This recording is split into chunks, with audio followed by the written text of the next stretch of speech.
It's just hard for me to stick it in my head that it was more than 30 years ago that Carl Sagan was on the television with Cosmos. It just cannot possibly be that long. And now it's hard for me to remember this past year when Neil deGrasse Tyson came along with a new version of it. But it's all within my lifetime. Of course, my grandfather was born during the Civil War. My mother was born when Victoria was Queen of England, and so on. But it's a real pleasure to me to have someone who is not nearly as old as I am, but who's followed this course of activities. And as one who is involved in astronomy for the love of it, rather than somebody just paying him to do it, it's a real pleasure to have Paul Salazar come and speak to us about these two programs and whatever else he wants to say about astronomy this morning. Let me just add one additional thing. Laura Mappin, a member of the group, heard Paul at another event and invited him to speak to us, and it's a real pleasure to have Paul Salazar speak to us. Great. And good morning. Glad to be here, and thank you for the quick introduction. I'm not a professional astronomer. I do this for fun, for passion.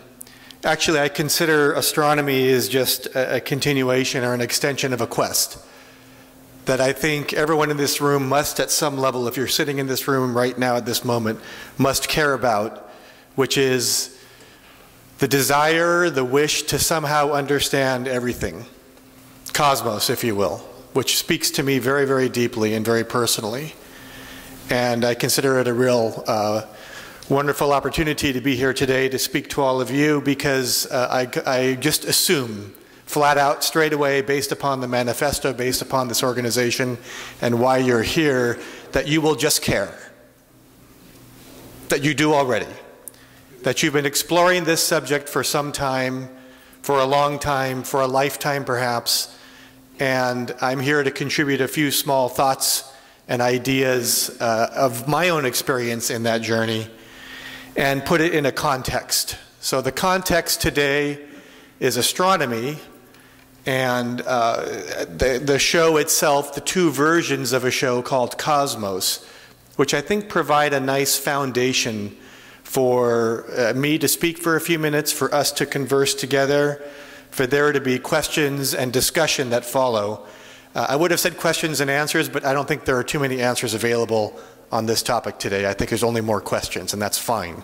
I think I enjoy it that way. But to me, you know, starting at age 9, like many young kids, when I looked through a telescope for the first time, I was dazzled by what I saw. And that never went away. That sense of wonder and awe of looking out into the space around us that's out there every single night. The genuine, true infinity of what's out there for us to see at all times. The spectacle of just knowing the sun is shining right now and what it really represents. That natural life experience is rather profound. And I wish for all of us to always be more in touch with that. And one thing I do personally is I give star talks, I go to star parties, we call them. I give lectures, I give talks. And I know every chance I get when I'm in front of a group, preferably under a night sky, when we look up and gaze at the universe and we think about what's happening out there for real, it's very inspiring. That at some level, everyone I meet when I'm in a moment like that, in a dark sky, in a setting, is inspired and motivated by what's above them. We all should be, most people are, a few of them aren't, but that's okay, I leave that to them. So what I'm going to do is step through some materials, a little bit of, if you will, scientific foundation for what was happening in 1980. What was the state of affairs when Carl Sagan came along with his remarkable eloquence and his gift of explanation and storytelling that transformed a generation of viewers to appreciate and deepen their understanding of cosmos. and then what has transpired between then and now that brought us to, if you will, the next generation with Neil deGrasse Tyson and a new show that appeared last year. And of course, I'll infuse a lot of other thoughts and ideas along the way. But that's the game plan for right now, and here we go. What better way to start than with the foundation statement? I absolutely love what Carl Sagan was able to put together. He, in his mind and in his heart, was attempting, as many of us do, to put together that big picture of all things, from the beginning of time as we understand it, far into the future, and to try to understand his place on that journey and characterize it through a television program for all of us. To me, this speaks the foundation. And actually, this speaks to a big picture. So to me, my way of personalizing, internalizing this concept is that really over all time, since humans as a species were able to be thoughtful, mindful creatures with a conscience, they've wrestled with these very same questions. They haven't stopped. We're just the current owners of these same problems, these happy problems of trying to figure out what in the world are the answers? What is meaning? What is purpose? What is our identity? Where are we going? What happens after it ends? These are brilliant, beautiful questions to ask. And if you care about this, and I'm just going to again assume everyone in this room cares deeply about some or all of these questions, this is the profound, difficult situations that we have to encounter as human beings and try to figure out our place in the universe, literally and figuratively, our place in the universe. This was put together, this I grabbed out of a book by Michael Dowd, who I particularly found interesting years ago at a Unitarian Universalist session that I took part in. I think he speaks rather eloquently and rather thoughtfully to the infusing, if you will, of spirituality into this conversation, which you may or may not love or like, but I think it's interesting. And I think that having these thoughts ever present on your mind, you can't help but have something transcendent in your mindset above and beyond the raw science and nature that we live in. So what was happening many years ago, not that many years ago, but for me, I was a teenager at the time. I was already deeply entrenched in astronomy. I was already sold on the subject. I didn't require any further selling. So when Carl Sagan first uttered all these words and put together this program, I actually didn't pay a ton of attention to it. I knew it was going on. I know that people around me were saying, wow, that astronomy stuff is really cool. Have you heard Carl Sagan? And I would say, well, yeah, I pretty much know all that already. It's okay. You know, he's retelling a story I've already explored a bit. But for what it's worth, we were at a place in scientific evolution, in astronomical evolution, in our understanding of nature, that we had just, left the moon's surface relatively recently. That we had just seen the first images come back from the surface of Mars. I grew up near Pasadena, so I would go to JPL and pick up photographs as a kid, ride my bike up there, and look at a color picture from the surface of Mars. I was just blown away by that concept. I thought that was unbelievably amazing to see an Earth craft and the little United States flag, and in the distance, the orange backdrop of Mars. Isn't that mind-boggling? That blew me away, that we landed successfully a craft on Mars and brought back color pictures. Astonishing.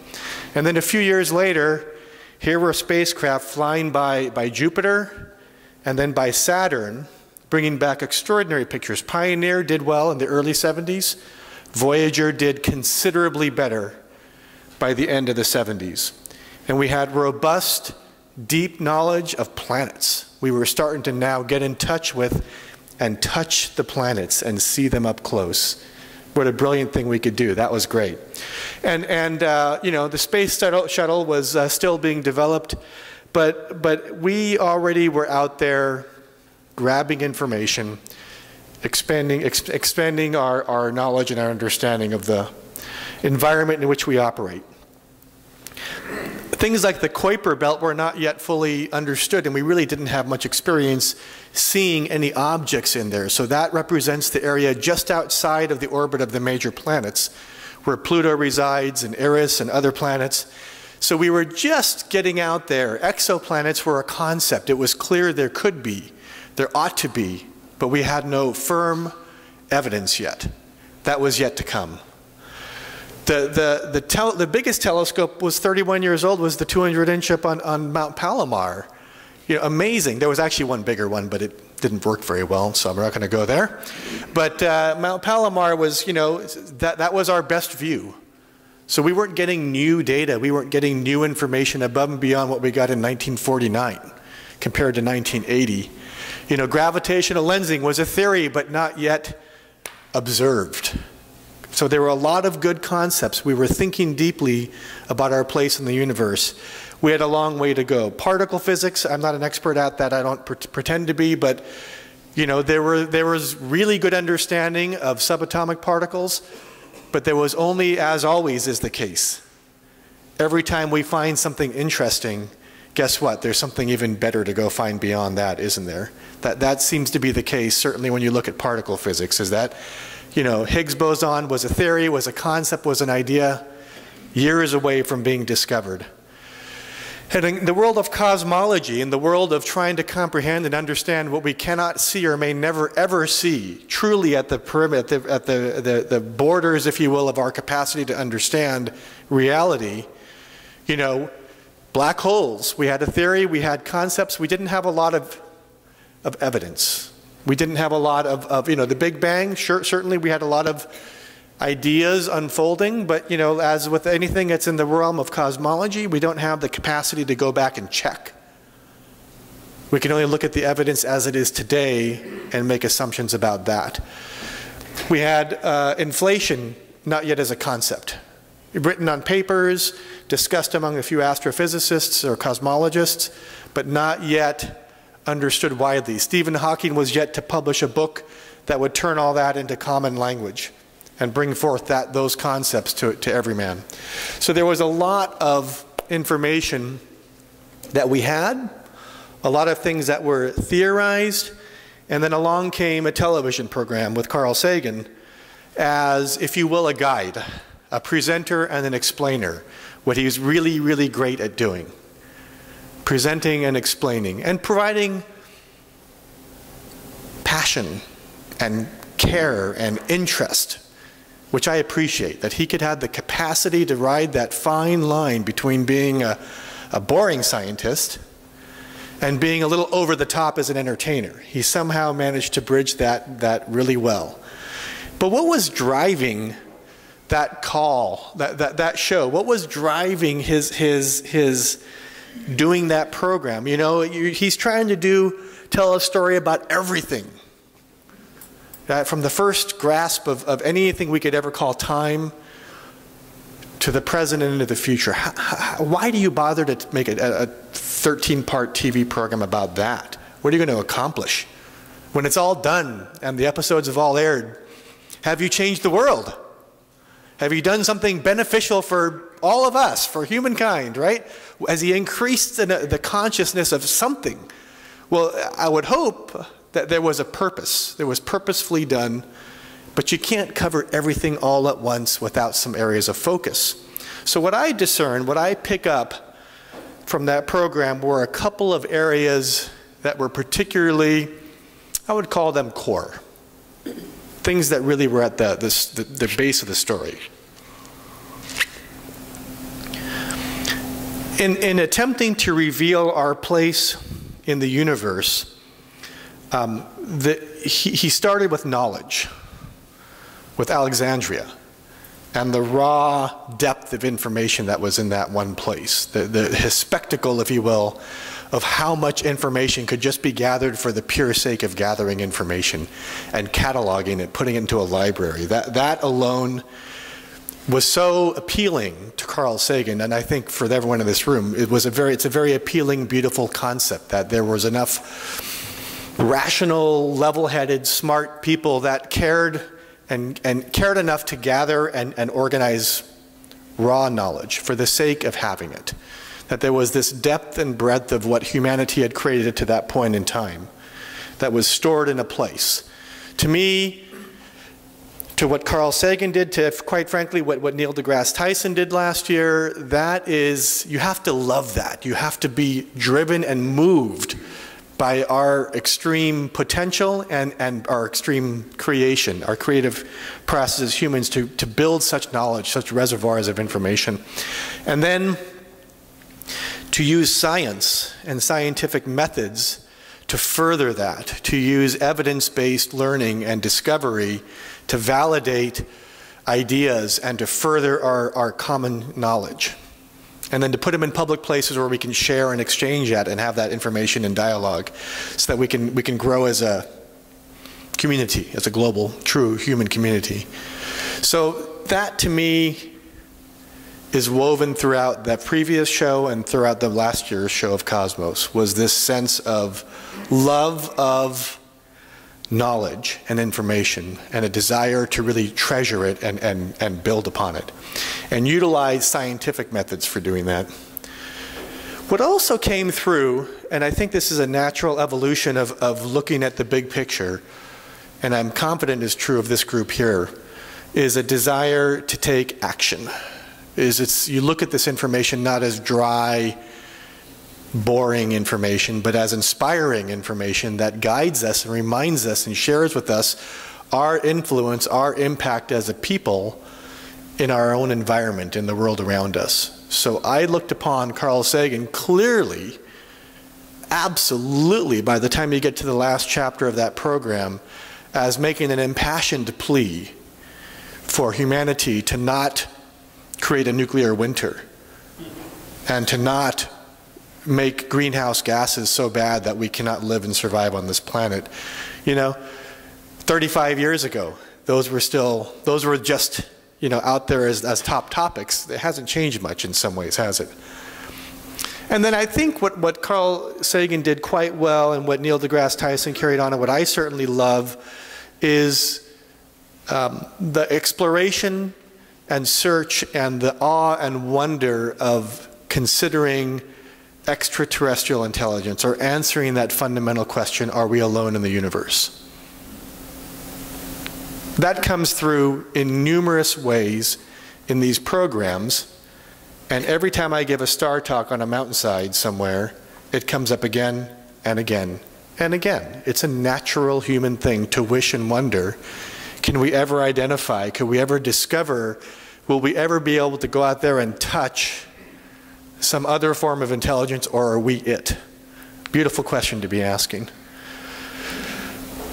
A couple of interesting quotes I love, right? We are a way for the cosmos to know itself. I've also heard this fellow Michael Dowd describe it as, we are part of a creative process that is becoming aware of its own process, of its own self. That's a great way to think about cosmos.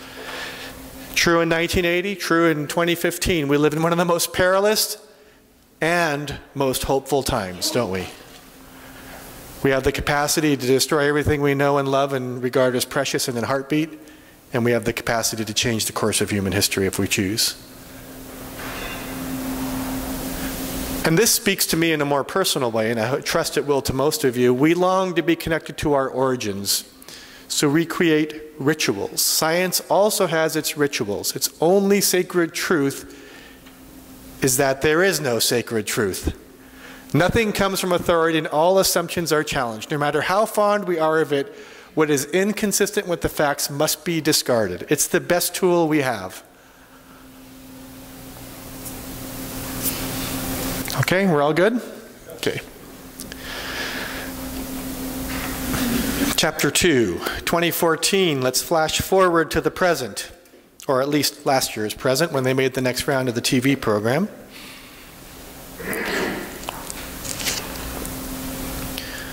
So, where had we gone in the intervening, at this point, 34 years?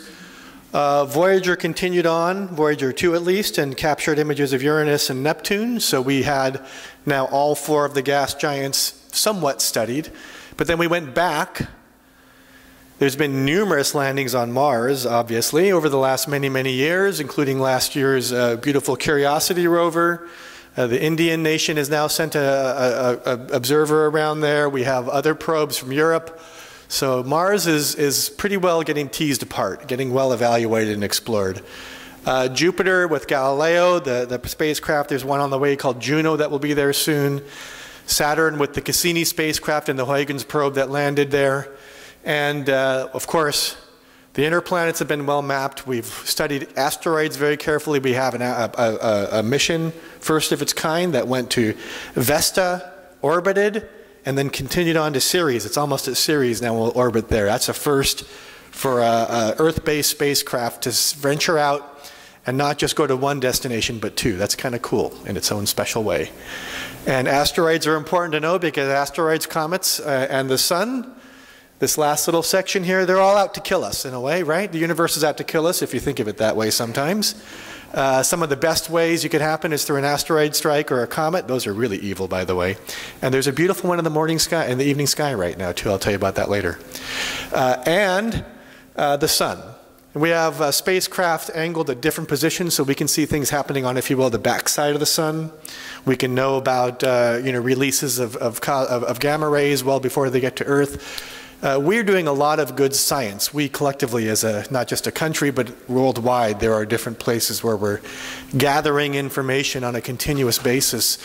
Asteroids are being watched. There's roughly 1,500 potentially hazardous asteroids, the infamous PHAs, that all could come within a few lunar distances of Earth. We're tracking those. We have good warning systems. We have a capacity to see and know these things well in advance. So this is pretty substantial. And this again represents just a snapshot of what's occurred between 1980 and 2014. So that's pretty remarkable. Shouldn't be surprising to any of us. We live in a technology era. Stuff happens pretty fast, but when you stop and take a deep breath and look at the bigger picture of it, it's pretty awesome. Particle in raw astronomy and astrophysics, of course, the Hubble Space Telescope really has truly changed everything. That unique, amazing instrument with its contact lenses in place has been able to see really remarkable things from a distance and has given us in so many different categories of astronomy and astrophysics the raw evidential information we need, the raw foundation knowledge, the proof, if you will, in so many places of so many previous theories. The list goes on and on. Kepler is a space telescope that's been studying and looking for exoplanets, of which there are now, I think, 700 plus exoplanets that have been confirmed. That is a really remarkable thing, that we have the confirmation of said exoplanets. And that's just the tip of the iceberg, we all believe. There's been extensive development in SETI and astrobiology. I'm, again, a particular fan of SETI. I've gotten to know some of the folks over there. I've looked at what they do. I've heard many of their lectures. And it's a deeper subject. We can explore it at great depth. But I would just say this. If anyone's ever heard of, show of hands, the Drake equation, does that ring a bell to anybody? A few folks? So the Drake equation and Professor Drake over at the SETI Institute have put together a kind of a systematic way to try to come up with a likelihood of intelligent civilizations in other parts of the universe that we could potentially have contact with.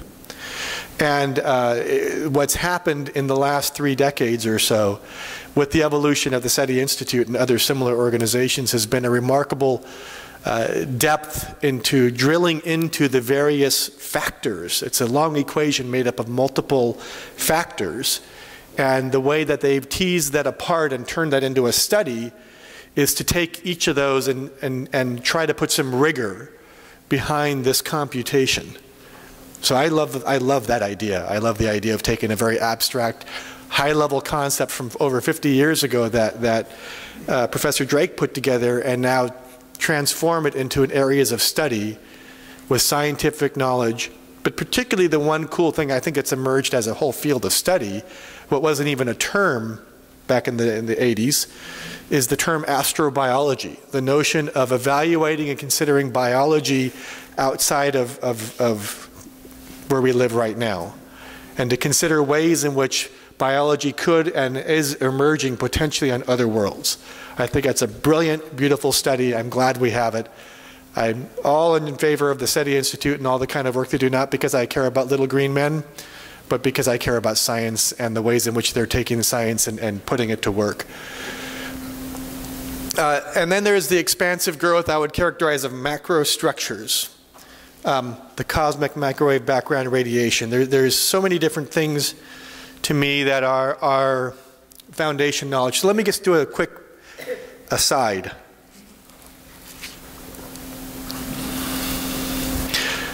So Carl Sagan loved to talk about, the billions of stars in the galaxy and the billions or millions of galaxies in the known universe. One thing I love to do when I'm giving a talk is to share a way of characterizing that vast breadth and depth so that it becomes more personal. This is much more fun when we're under a dark night sky, but we aren't under a dark night sky, so you just have to imagine, okay? Go with me on a little journey here. So tonight, if you were to go outside and look up, there'll be a big bright moon. Over here, I'm going to face the right direction. This is north is over there. No, north is over there, south. So over here will be Orion, beautiful constellation that many of you would recognize. It has the 3 stars that make up the belt. 4 bright stars, 2 above, 2 below, a very obvious big constellation. If you take a pair of binoculars, even with the bright full moon tonight, and you point up toward Orion's lower right kneecap, it's a star called Rigel, and you're looking at that, and then you look below it, there's a little constellation called Lepus, the hare, and then just between them off to the right will be a little glowing patch of light tonight, kind of green, bluish. That's a comet, Comet Lovejoy. It's now appearing into the northern hemisphere skies. It's going to continue getting a little bit higher each night for the next several weeks. And once that full moon is no longer full in 3 or 4 days, and you can get a dark spot and you can face to the south and you can aim your binoculars, you'll find this beautiful little comet getting a little bit brighter and a little bit brighter each night. Okay, that's a beautiful thing to look for. So there's Comet Lovejoy, several million miles away from Earth, many tens of millions of miles away from Earth actually, luckily. Happily, because comets move really fast, right? Asteroids, they're like going around in orbit with us, right? One comes and crashes into us, it's only going so fast, right? It's catching up and it hits us. That's bad. But a comet's coming from way out there in the Oort cloud, right? And they come swooping in and they're getting faster and faster and faster. And if we get in the way of one of those babies, it's lights out forever. We don't want that to happen. Or we want it to, if it's going to happen and we know about it in advance, because we have these cool telescopes out in space. Yes, I'm in favor of more money for NASA. So yes, we should be putting more telescopes in space to watch more asteroids and comets, predict them coming in, and then we can perturb the orbit of that bad comet if one's coming our way. That's the goal, right? But now and then tonight, you can enjoy the night sky. You can look up and look at that beautiful constellation Orion. If you look at the belt and then below the belt, what's called the sword, you would find something called the Orion Nebula. You can see it easily through binoculars or through a telescope. You'll have a comet there for the next several weeks, which is pretty neat.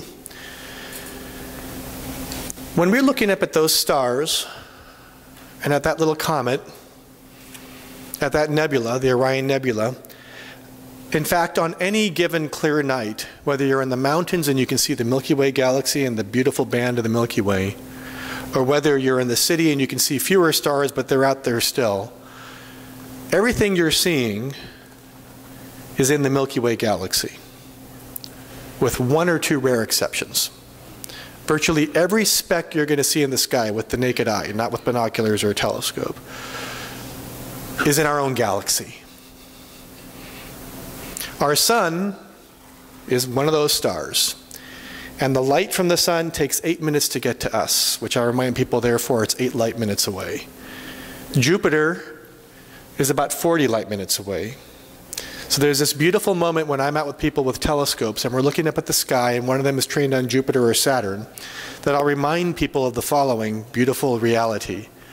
And that beautiful reality is that the sun inside has been fusing hydrogen to helium, releasing energy and photons, light and heat.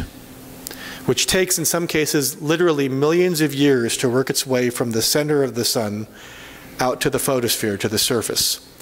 And the minute that hits the photosphere, speed of light, travels. So think about the photons that are traveling for 40 minutes over to Jupiter. There's Jupiter out there. Lots of big, beautiful cloud tops, these dark equatorial bands with light bands in between, a great red spot right there. The light hits it, reflects off in all directions into the galaxy. And here we are 32 minutes later, roughly, standing right here looking up at the sky, and I see Jupiter as a little speck of light. And those are the photons that left the sun about 70 minutes prior, bounced off the cloud tops and come back to my eye, and I stand in the way of those photons, and they come in and I experience Jupiter in the richest, truest possible sense of experiencing space.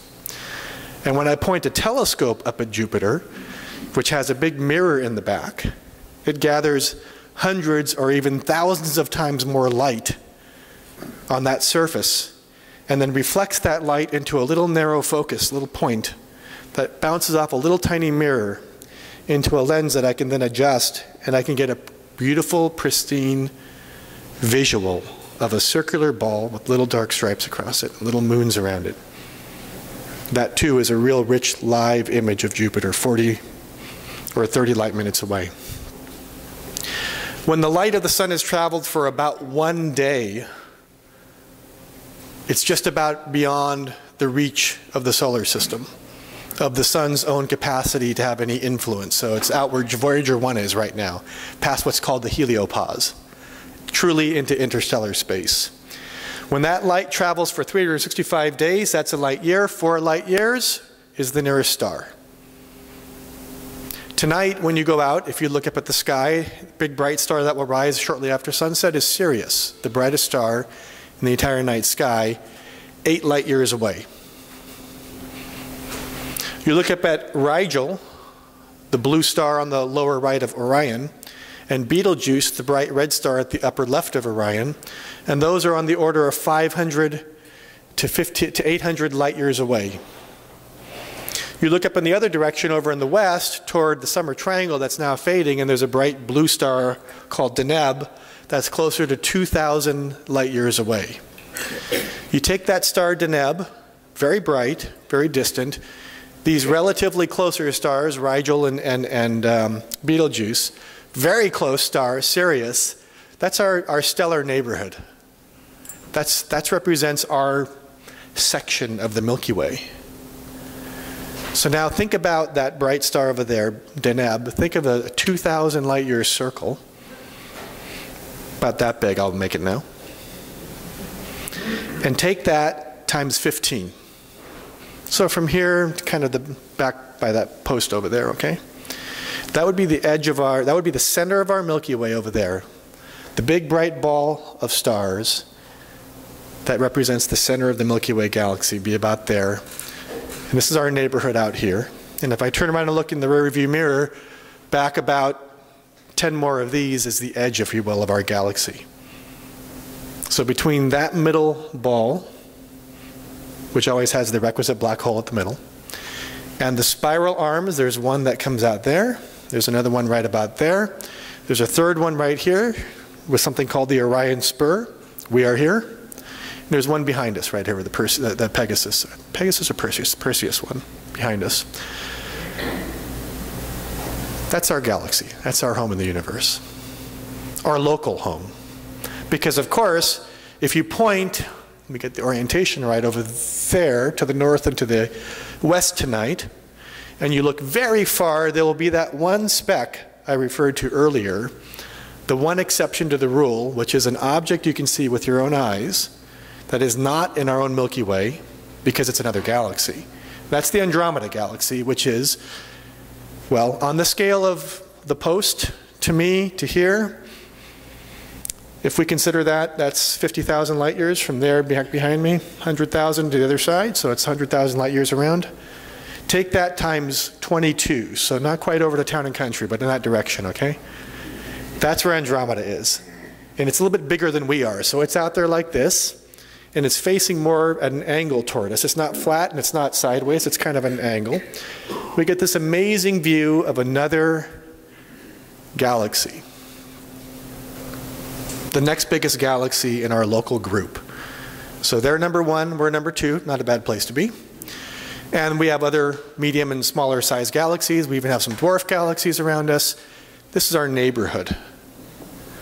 But then there's this wonderful, cool photograph many of you may have seen from Hubble that they took of what's called the deep field, which is a spot in the constellation Virgo, the Virgo cluster.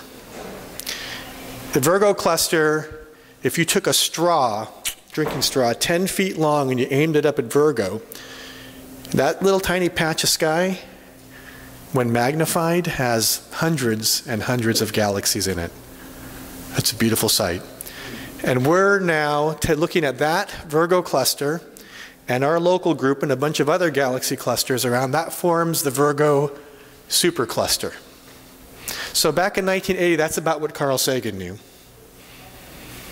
Even that was not well documented and certainly not well photographed. We didn't have anywhere near the richness of photographs we have today of those kind of things. But now today, it gets bigger. It does get bigger. The next, what we call a superstructure, has been evolved and developed and formulated and posited as a concept last year. And that's the Laniakea supercluster. So Lanai, the island in Hawaii, means beautiful. Akea, like Haleakea, right? Large, beautiful and large. And that's what we are in. That's the greater superstructure in which our Virgo supercluster is just one member, about 80 million light years across. But another 420 million light years around us in every direction is this larger superstructure that represents our very large regional space in a universe that at the moment we can only see back 13.8 billion light years, right? So if you take 500 million light years times 26, that takes us in every direction we look to the cosmic microwave background radiation, which is the limit, an artificial limit, but a limit on our ability to comprehend what's out there. That's as far back as we can see because light only travels so fast.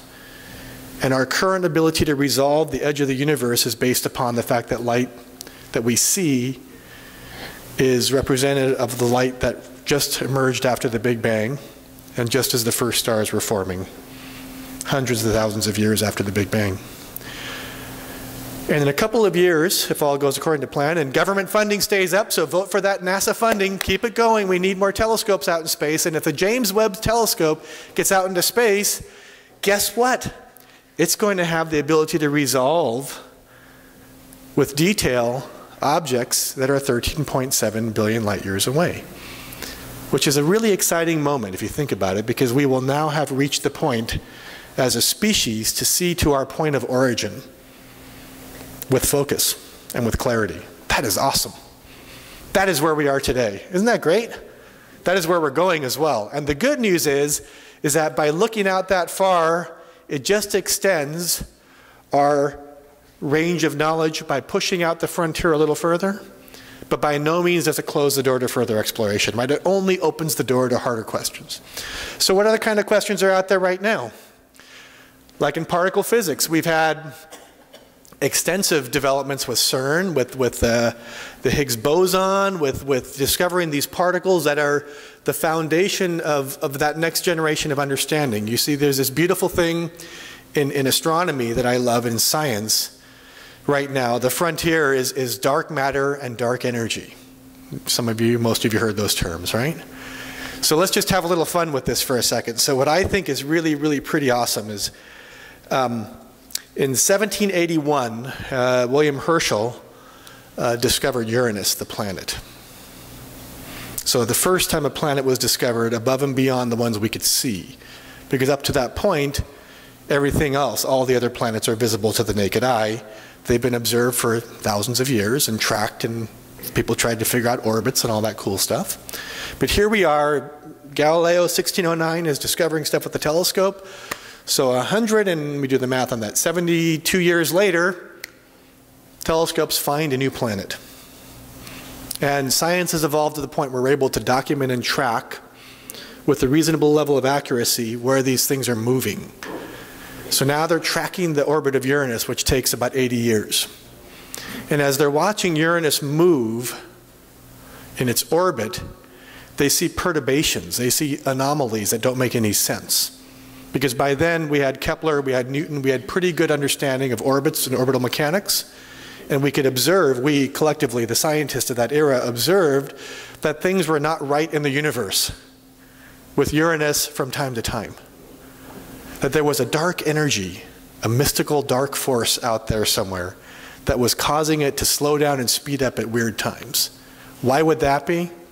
Well, a guy named Leverrier posited a theory that said there's probably another planet just beyond Uranus. So when you're approaching that planet, you speed up because gravity's pulling you toward it. And then when you go past it, you slow down because gravity's pulling you backwards because of another object out there. It's a dark energy. We don't know what it is. We think it might be a planet. It could be something else. We don't know. But if we point our telescopes in this direction, we might find something. So Leverrier sent his findings in 1846 to some guys in Berlin, and they pointed a telescope and they said, there's Neptune.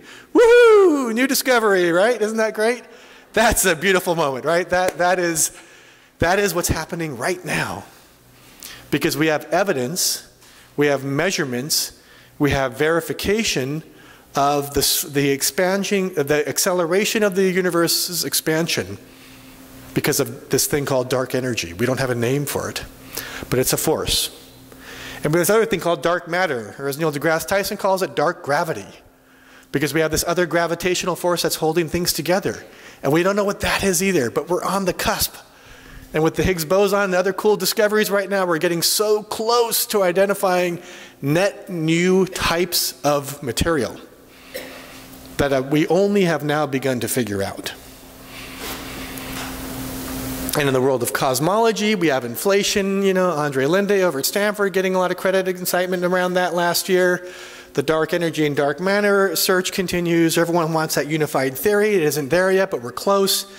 There's such cool things. So along comes 2014, and I should leave time for questions. Neil deGrasse Tyson, boom. So he shows up, and at some level, he's about as good as I can imagine getting to for the next generation, if you will, for the next era of someone who can come along and explain and engage and share and get us to pay attention to what's happening in the universe. So I like Neil deGrasse Tyson. I had the opportunity to meet him once at my kid's school. He came and gave a talk when he was doing a book tour, and hung out with him for 90 seconds or 2 minutes maybe, and he signed and we talked about the universe for a minute, and then he was on his way. But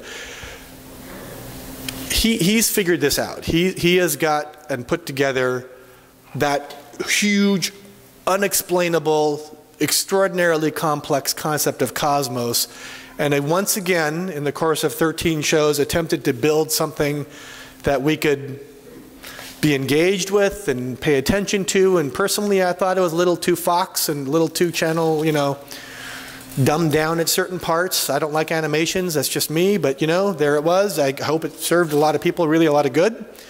But at the end of the day, it was another attempt to wake up the universe. Like, come on, people, pay attention. This is big. You should care. You should be excited every day about the magnificence of everything we know and everything we still don't know, right? And once again, not shocking to me at all, there were a few foundation themes that rippled through, that if you sift through everything in there and all the details, what was the point? Why bother to waste time making another TV show? There's so much noise out there already. How are we going to compete with all the garbage on television, right? By putting something good out there that people should pay attention to. Well, why even try? You know? I think at the baseline, he and a lot of people, hopefully, I trust, I hope, care about knowledge and care about the scientific process and care enough to put their life and their energy and their passion into it and to make something happen. Getting everyone to observe and be remarkably excited about the fact that we've come so far as a species, that we have this vast reservoir of information. Nowadays, in the 21st century, at our fingertips, right? Instantly. It's shocking and beautiful. And then, once again, another common theme ripples through. If you take the big picture view of the world and everything we know, you can't help but care about the environment. That you've got to look upon it and say to yourself, yes, it's in our hands. Yes, we are having an impact, positive and negative, on our own, as far as we can still tell, exclusive, singular place in the entire cosmos for which we can experience the kind of life we appreciate here today. I think that's a lot of what he was trying to say. Once again, SETI, the search, continues to be a theme because it's engaging, because it's inspiring, because it's challenging and it's riveting, and there are movies all the time now about discovering and traveling up. I mean, and I quite liked Contact and sending Jodie Foster out through the wormhole and all that stuff, right? Way better than this. What was the new one called? I just saw it the other week. Interstellar. That was a little too trivial, if you ask me. I mean, I tried to suspend all my scientific stuff for a while. It's like, come on, guys. Really? I'm in behind the bookshelves, you know? Come on. You know. So I much more appreciate, you know, that awe and wonder for the true travel and the true opportunity to think to yourself, what would we say? Who would speak on behalf of the Earth? I think that's the title of the last Carl Sagan Cosmos episode was, Who Speaks for the Earth? And he answers that right at the end by saying, we do. We all do. I'm highly inspired by that. So there was Neil deGrasse Tyson. You know, what I love about this quote that he says, this is not in this show, but afterwards on an interview show, the perimeter of ignorance. I like that idea, right? That, you know, he describes as like a circle that's widening, you know, as the circle widens of what we know, so does the edge, the perimeter of what we don't know. That's good. That's good. And what was it? He was on Bill Moyers, and he said, you know, Bill Moyers, like, you know, why do we waste all? This is a common question, right? Why do we spend all this money? There's starvation and poor people and economy and roads, and why are we sending probes out into space and trying to find this elusive dark matter and dark energy? And Neil deGrasse Tyson points out, you know, in the 1920s and 1930s, you could have said the same thing to someone studying the molecule and wondering, what are we going to do with this thing you can't see and you can't touch? And it's sort of this theory you're trying to prove of these different particles. And what's it going to mean? You know, well, the information revolution was sort of an outcome of that 50, 60 years later, right? That's why we do it. That's why we keep looking, because we're driven to, because it's our human instinct, our human nature. And I think at some level you've got to be excited and care and love the idea that you know what you know and you also know what you don't. And I'm not going to go into that complicated thing. In preparing for this talk today, it did motivate me to do a little more looking into the concept of humanism. So there's a guy named Arthur Green, who I quite like the way he writes and what he writes about. And I really like this quote. And understanding that our fate, along with that of the entire planet, depends on human action. There is no one to hold back our hand to keep us from destroying this garden in which we have been placed. We are totally responsible. But I also like a continuation that he said, we will fulfill that awesome role only by realizing that we are part of a reality infinitely more ancient, more profound, and more unified than any of us can express or know. And I think I'll stop at that. So, there it is.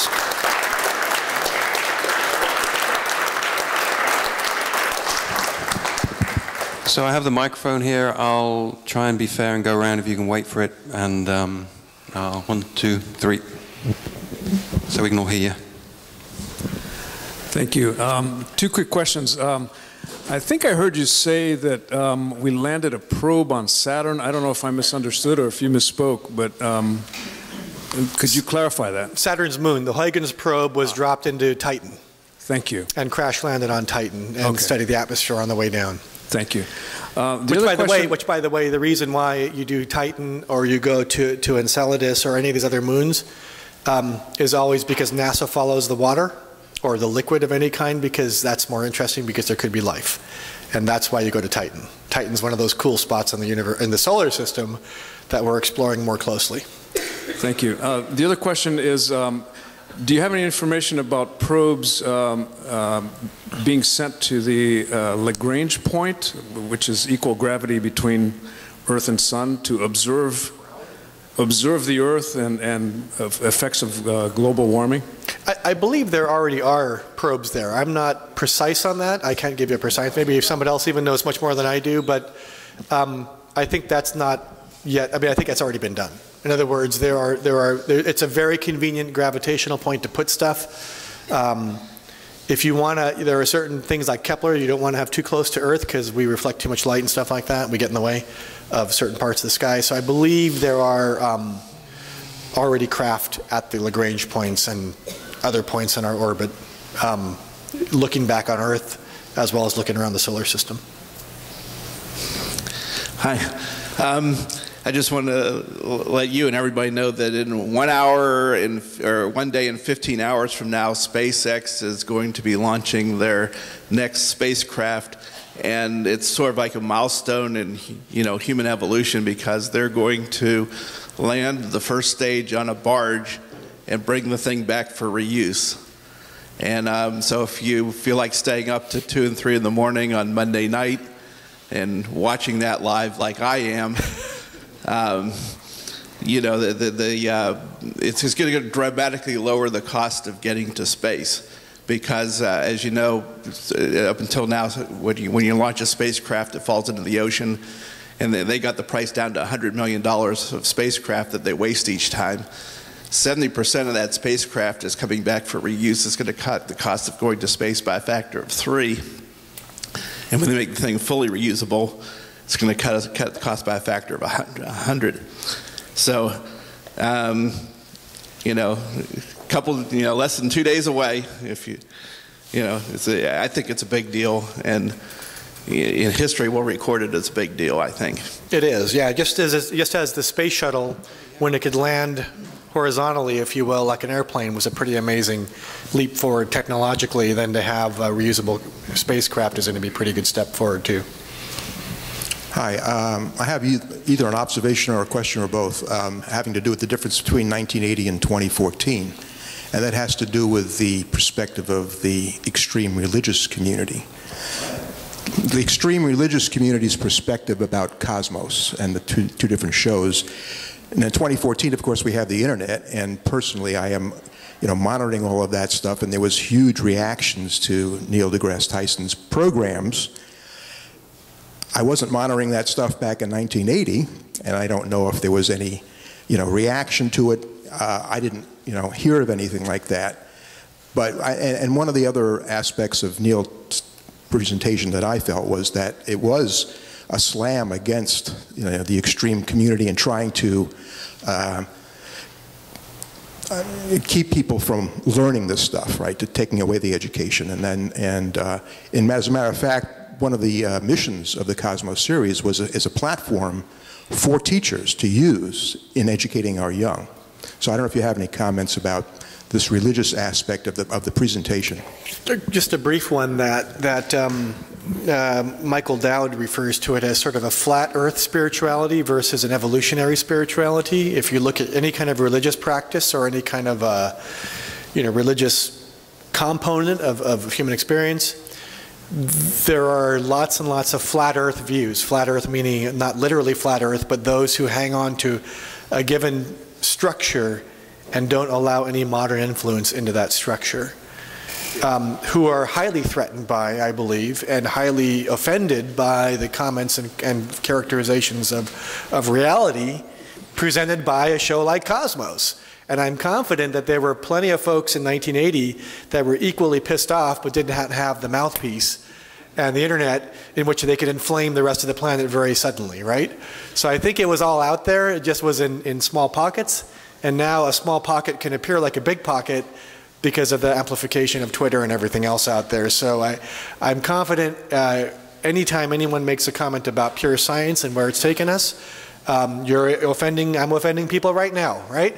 As we speak. So it's great. It's a good thing to be able to do if it inspires and motivates a dialogue and perhaps a consideration of a more of an evolutionary, either scientific or spiritual or both kind of a view. So I'm a fan of us sparking some dialogue through the presentation of knowledge. I think that's cool. It's a good thing. So yeah, just a reminder, if we can keep our comments to questions, short ones, and on the topic of Paul's great presentation. Thank you.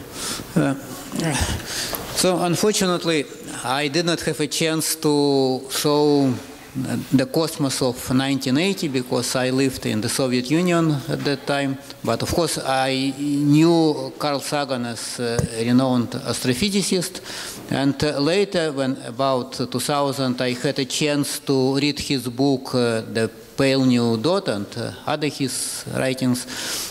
So my impression is that besides his call to action in a sense of saving our planet, his another very strong point was a call to action to spreading our species to other worlds and saving our civilization by going to other worlds, so not to have all eggs in one place. And I'm wondering about your taking what is the current heritage of this Carl Sagan's idea. Is it still alive, and how is it reflected in Cosmos 2014 and in all these other debates regarding or related to cosmos and space and our fate in space? I'm not deeply informed on that, so I appreciate the question, and I would just comment that at this point in time, I think the trajectory we're on in terms of spacecraft development and exploration that we do is moving in a good direction. For example, the discussions of going back to Mars are still on the table. There's still good research going on that. How do you lift human beings in a very fragile environment we live in and transport us to another environment and recreate a biosphere in which we can operate? I think that work is going on. I mean, if Carl Sagan espoused it or not, I'm not absolutely certain. Certainly I would characterize as pessimistic about that at the moment, right? Of us as a species being able to sort of lift up and then transplant and restart in a different space. There are so many difficult factors, and I just think about stupid stuff like the cost per pound to launch stuff into space is so extreme that at least at this day and age, it's not looking good in my view for us to consider that as a option in the next 75 or 100 years. Maybe, but you know, that's a long time. Good question. Yes. Mr. Salazar, I'm very impressed with the way you have summarized a vast amount of information, data, and historical progression. I'm sure everyone compliments you for it here. The perspective you've gained from doing all this work is my first question, and then answer the second one first, please. Where would you advocate those of us who want progress, both intellectual, rational human advancement, consistent with being humanists and informed atheists, where would you advise we focus our lobbying, other effort? Because I am very disappointed. Scientists like deGrasse and others have not challenged our national conversation and dialogue with. We have an ethical choice. We have an individual ethical choice on how much we pollute the planet. We have a collective ethical choice on what we as a national civilization decide to do about the human circumstances here. One, to be informed accurately, as you're doing, but secondly, shouldn't we take, those of us who are smart and rational, take a far more active and louder, consistent demand on our government leadership and our media to address these realities? And then secondly, where do you, sir, see the science going? And how fast could we get out there to really go back the 13.7 billion years? Great questions. Easy one first. I think actually the easy answer is, without any hesitation, we all should become more engaged, politically active, and skilled at motivating our government and other governments to take proactive steps. It's pathetic and sad that the United States has taken so long to adopt any kind of, stand on global warming, which is just tragic in my view. I don't know at all. I'm really at a loss for the mechanism that transforms a conversation into action. I have never tried that myself, to be perfectly frank. It's part of my own personal journey, if you will, and I don't know the answer yet.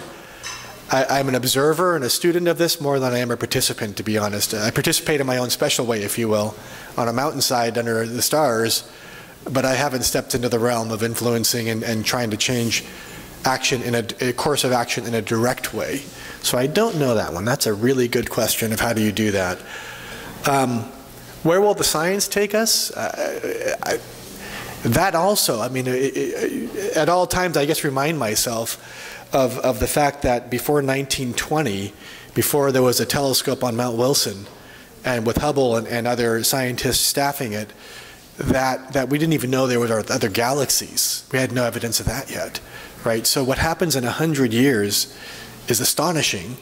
And if you think about the breadth of information at our fingertips today, what could happen in the next 100, there's absolutely no way to know or hypothesize that. All I can say is that I have extreme confidence in furthering knowledge and furthering the scientific process. That I believe in. But in terms of how to then, I guess the thing I struggle with, one of those questions I put up right at the beginning, is how do you infuse a morality or a right and a wrong into that conversation in a global context, given the sophistication and complexities of our human species that we've evolved with flat Earth beliefs and evolutionary beliefs, you know? I don't know. I wish I could answer that. That's a conversation over food, I guess, because I think my time is officially over. Deal. I don't know how it works from here. Yes? We've got a few more minutes before that. We have a few more minutes. Is there a microphone somewhere? Yeah, here. Here it is. Carl Sagan, in his book Cosmos, made a comment having to do with sovereignty. In today's world, sovereignty includes a nation's freedom to start a war and the freedom to build nuclear weapons. That's sovereignty. But we don't talk about sovereignty. And Sagan's made a remark that every society has its taboos, things you're not supposed to talk about. He says, for example, in the Soviet Union, it was God, capitalism, and the surrender of national sovereignty. It was taboo in the Soviet Union. In this country, it's atheism, communism, and the surrender of national sovereignty. Sovereignty is a sacred cow all over the world. Nations don't want to give up their sovereignty. We want peace, but we want the freedom to start a war at the same time. That's part of sovereignty. It's a really serious issue. We're not discussing it, all right?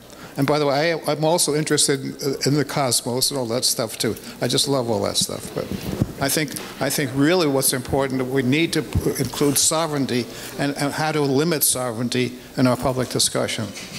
Yeah, well, the political boundaries create one layer of conversation, and then I think the economic boundaries are the next.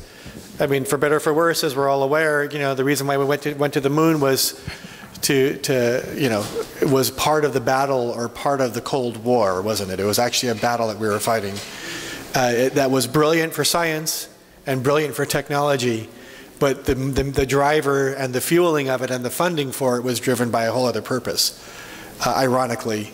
And so, I work at a startup in Palo Alto, I mean, I believe in capitalism at some level as a way and a mechanism by which you can gain growth and expansion of ideas and push forward a civilization, and you can push forward technology through that, but at the same time I recognize its limits and wish for, and I'm happy to be a taxpayer to pay for other ways to redistribute the money that we all share for other kinds of good that I would label as a moral right, as an immoral good and a moral imperative to continue to explore. So, you know, my opinion, right?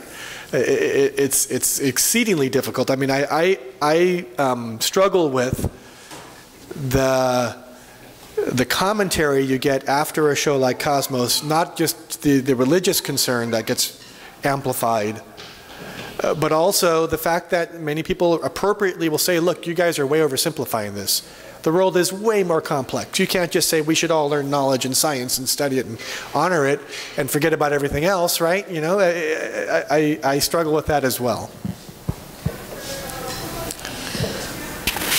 Why are galaxies flat? And what are the shapes of the larger structures? They're not exactly flat, but more or less flat. Interestingly, that question came up twice in the last 6 months. First came up, why is the solar system flat? So I think we should start there, right? So, you know, our sun is a second or third generation star. It's the remnant, it came from the remnants of previously exploded stars that left behind stuff that has a orientation of spin. Okay, when gravity starts to attract things into a ball, at some point, some orientation will take over as the dominant orientation, and then you begin to get a spin. And then all the other stuff that's traveling in the space, in the 3D space around that at any given angle, like this, or like that, or like this, well, what do you call, that centrifugal force will start to orient things in a plane, and things that are outside of that plane will eventually crash into and glom into and accrete into larger objects that eventually lay into one flat plane. Our solar system is not perfectly flat, but nearly, within a few degrees. So by and large, all of the primary objects in the solar system, the Kuiper belt, are flat. Oort cloud is not, comets are not, they come in at weird angles. But the majority of the core central part of the solar system is that way. I believe that same process holds true for galaxies, but I'm not sure, to be honest. That's a level it is, that's what you're aware of?